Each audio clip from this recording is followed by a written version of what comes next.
আলাইকুম আমার প্রিয় ভাইজানেরা, আপনারা অনেক সময় অনেক বিষয় নিয়ে আপনারা কমেন্ট করে থাকেন। আমি যত সম্ভব ইনশাআল্লাহ আপনি করে জবাব দেওয়ার জন্য আমি ইনশাআল্লাহ তৈরি হয়ে থাকি। তাই আজকে ফের আপনাদের কাছে আমি আসলাম। তো কিছু 2-3টা সূরার স্বপ্নে দেখলে গেলে আপনাদের কি হবে, লাভ হবো না ক্ষতি হবো, তার বিষয়ে কিছু করার জন্য আপনাদের সম্মুখে আমি আসলাম। তো তার মধ্যে থেকে সর্বপ্রথম আমি সূরা জুমার বিষয়ে আপনাদেরকে আমি কিছু বলবো।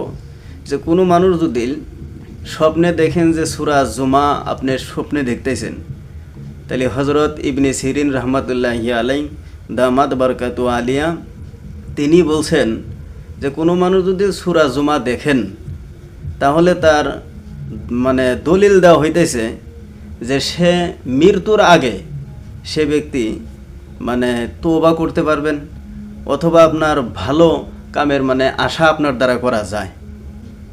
2 নম্বর হলো যে হজরতে ইব্রাহিম কারামানি রহমাতুল্লাহি আলাইহি তিনি বলছেন, এ আবার ভিন্ন ধরনের একটা হুজুর কিংবা ইমাম আপনারা জানেন, তিনি বলছেন যে তেনার তার দ্বারায় যে স্বপ্নে দেখলেন তার দ্বারাই কিছু ভালো কাম আশা করা যায়, অথবা তার ভিতরে নেফাকি অথবা খারাপতা যদি থাকে সেটা দূর হওয়ার সম্ভাবনা থাকেন।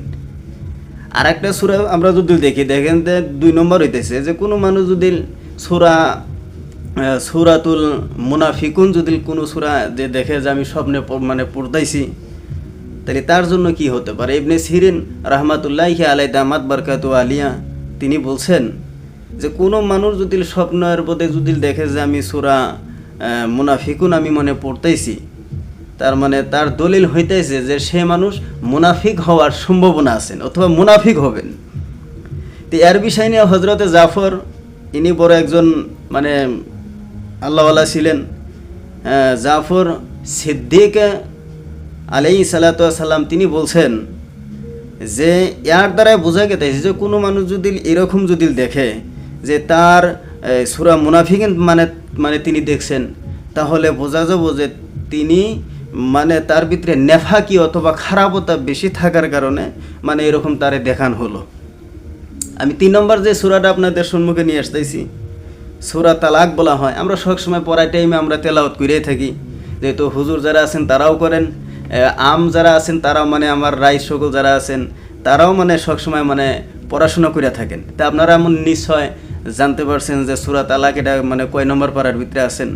তো এর বিষয় ইবনে সিরিন রহমাতুল্লাহি আলাইহি দামাত বারকাতু আলিয়া তিনি কি বলছেন যে কোনো মানুষ যদি স্বপ্নের মাঝখানে সূরা তালাক যদি তেলাওয়াত করেন, তাহলে এর দ্বারা বোঝা যাবেন যে তার বাড়িতে কোনো নেফাকি কাম অথবা খারাপতা কাম তার বাড়িতে করা হয়।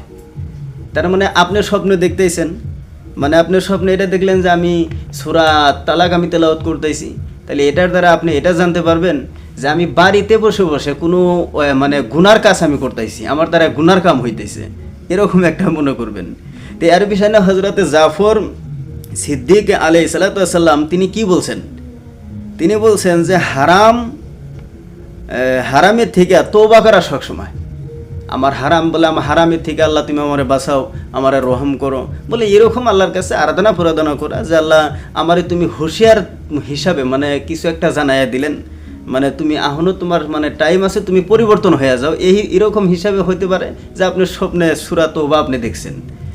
তে এরকম তিনি বলছেন যে আপনি পূর্ণভাবে ঠিক হওয়ার কথা বলা হয়েছে। রাহেন আছে থাকি না তো।